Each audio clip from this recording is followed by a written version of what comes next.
आपको सुनाने जा रहा हूँ हमारे पहले राष्ट्रपति डॉक्टर राजेंद्र प्रसाद से संबंधित एक प्रेरक प्रसंग। ऐसे थे राजेंद्र बाबू।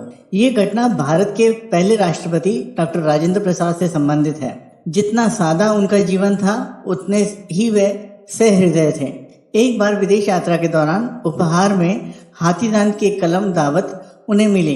राजेंद्र बाबू को शीघ्र ही कलम दावत बहुत प्रिय हो गए। लिखते समय वे उसी कलम दावत का अधिक प्रयोग करते थे।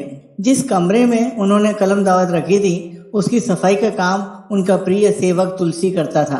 तुलसी राजेंद्र बाबू की सेवा और उनका कार्य बड़ी तत्परता, अनुराग और मन लगाकर करता था। एक दिन मेज साफ करते समय कपड़े की फटकार से कलम दावत नीचे गिर गया और जिसके कारण वह टूट गया। कलम दावत तो टूटा ही, उसकी स्याही से भारी कीमत का कालीन भी खराब हो गया।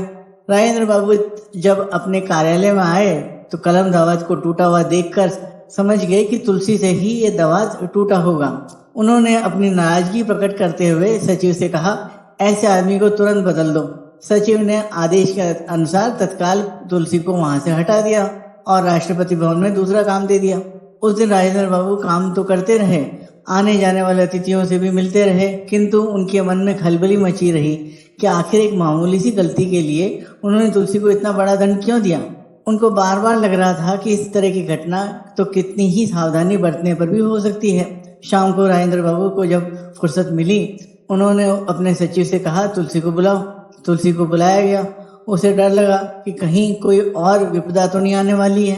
बेचारा सकपकाया सा आकर खड़ा हो गया। उसके हाथ पांव कांप रहे थे। उसके आते ही राजेंद्र बाबू कुर्सी से खड़े हो गए और बोले, तुलसी मुझे माफ कर दो। बेचारे तुलसी की समझ में नहीं आया कि क्या जवाब दें। उसे तो जैसे पाला मार गया हो, उसके मुंह से कुछ ना निकल सका। वह असमंजस की स्थिति में राजेंद्र बाबू के पैरों पर गिर पड़ा और रोंदे हुए स्वर में बोला, बाबू आप ये क्या कर रहे हो? आप तो दयालु हो, हमारे अन्नदाता हो, आपके सहारे ही तो मैं यहाँ हूँ। डॉक्टर राजेंद्र बाबू बोले कि पहले तुम अपनी पहली वाली ड्यूटी पर आओ, तब मुझे संतोष होगा। ये सुनते ही तुलसी की आंखों से अश्रुधारा बहने लगी। उसने राजेंद्र बाबू के चरण पकड़ लिए। तुलसी फिर से वही काम करने लगा। राष्ट्रपति भवन के सभी कर्मचारियों पर इस घटना से काफी प्रभाव पड़ा।